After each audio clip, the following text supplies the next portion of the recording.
Hello, everybody, and welcome back to Cure for the Common Game.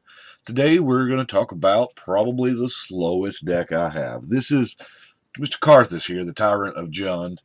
It's a lot of fun simply to cast him. Now, because he is your commander, there is some inevitability. People see him coming, so they tend to choke back on their dragons. But dragons, let's face it, are the number one creature type played in this format. I mean, we all love them. But Karthus really makes it hard for your opponents to play dragons. Now, that being said, this is kind of a simplistic deck. I have Karthus built like this for a reason.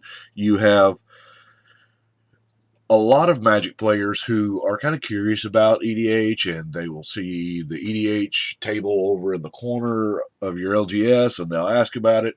I try to keep Karthus on me because, number one, he's a big flashy dragon, and a lot of players like that. And two, it's kind of a straightforward deck. Obviously, we'll go through it. Obviously, we have the Crucible of Fire simply because, a 10-10 Karthus sounds kind of cool. It's not exactly tribal, but it is got a few dragons in there. Obviously, the Dragon Tutor. And, of course, the pair of guys that make your dragons a little bit cheaper. Now, I do have some land search because we do have green. The Untamed Wilds is one that I don't run a lot, but let's face it, our commander's 7 mana. So we need to get him out pretty quick if we're going to do anything with him. I love the fact that he's a 7 power simply because that is 3 hits and it's a commander damage win. So it's pretty much the standard package of land search. Now, obviously, here, let's go ahead and go through the dragons here. We have the Broodmother that left unchecked. Now, that's each upkeep. That's what makes her so amazing. This is a multiplayer format. This thing is amazing. Of course, the Overlord, got to have him. He is also, ridiculously expensive. Hellkite to kill obviously, some artifacts. Now, Dragon Lord of Tar, or I'm sorry, this is not Dragon Lord. World Render.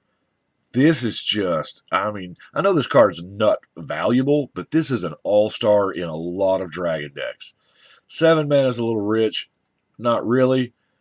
But the ability to have all your dragons gain double strike, little sick. Speaking of double, there's the double dragon.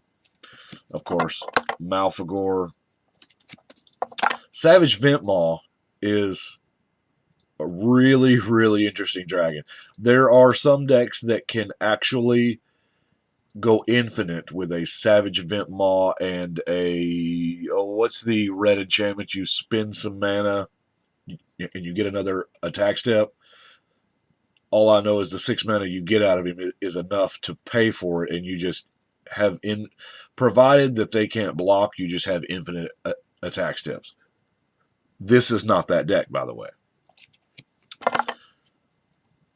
This guy, I love it because he is a Wrath on a 5/6 flying body. Can't get enough of it. Of course, the Thunderbreak. Love the Thunderbreak. Culligans. Here again, it helps out our quote-unquote tribe. Boltwing. Furyborn. Now, Bloodthirst 6 is insane. Bloodthirst, and it helps with things like that we've got our Comet Storm, the Sulphurous Blast, things like that. But Bloodthirst 6 was just too hard for me to walk away from. 12/12 Flying Dragon. Yeah, it's probably going to die to everything, but, it's all good. Bladewing. Now, what I love about Bladewing, and I think one thing that often gets overlooked, is the fact that that's not fire breathing. That's like team breathing. Wow. Obviously, the Killing Mouse Dragon, Amplify, since we do have some, some dragons in our hand, and more than likely they will be in our hand because a lot of these jokers are pretty expensive. Forge Stoker. Might as well. I mean, free dragons. By the way, Uvara Hellkite is not in the deck simply because I don't have another one. When I get a Utvara, it's in here because it's amazing. The Hellkite, the Smelter. Love the Smelter. Double duty here. Just eating artifacts and getting bigger. Beautiful. And I'm running the Vampiric Dragon just because of nostalgia. Here again, it's a big, fat, flying dragon that can kill the little weenie guys and get bigger. It's players love it. Also, we also have everybody's favorite double meat, double cheese here because we need some acceleration. And Mana Flare and the Dictate do that well. Speaking of Excel, we're just going to go through these because, as I said, it is all about playing. Our creatures cost a little more than everybody else's probably, and obviously the Dragon Throne of Tarkiers, and they're just solely based on flavor. It can be decent if you've got a big board presence, but it's there. It's a Dragon Throne. Okay, let's go through some removal. Corrosion Grip is the best artifact / enchantment removal, bar none. Blue players hate it when you cast it. This is why I love it. We have Putrefy, and we have Terminate. I don't need to explain those. Those are amazing cards. Now, Doomblade. Now we're going to get it into... I'm running Violent Ultimatum. Now, that casting cost is a little prohibitive, but if you've ever cast this and had it resolve, that feeling is just a one-sided... I mean, I'm going to punch you in the face, kick you in the balls, and throw you on the ground. It's Violent Ultimatum is so good.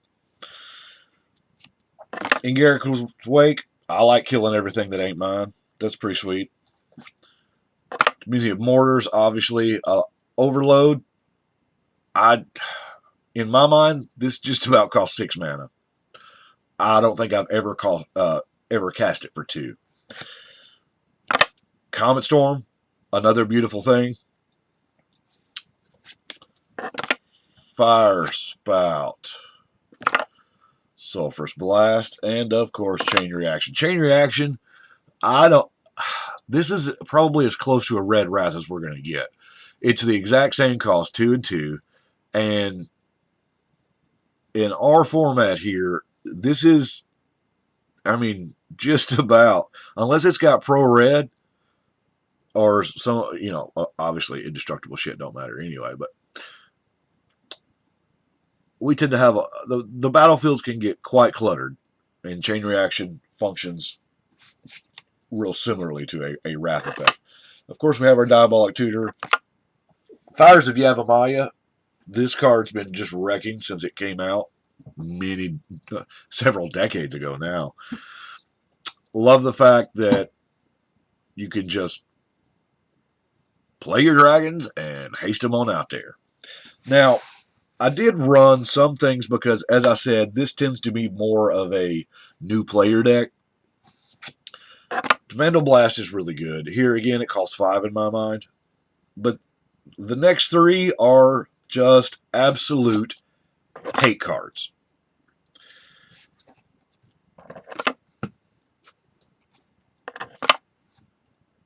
A lot of people don't play with the hate cards like that. However,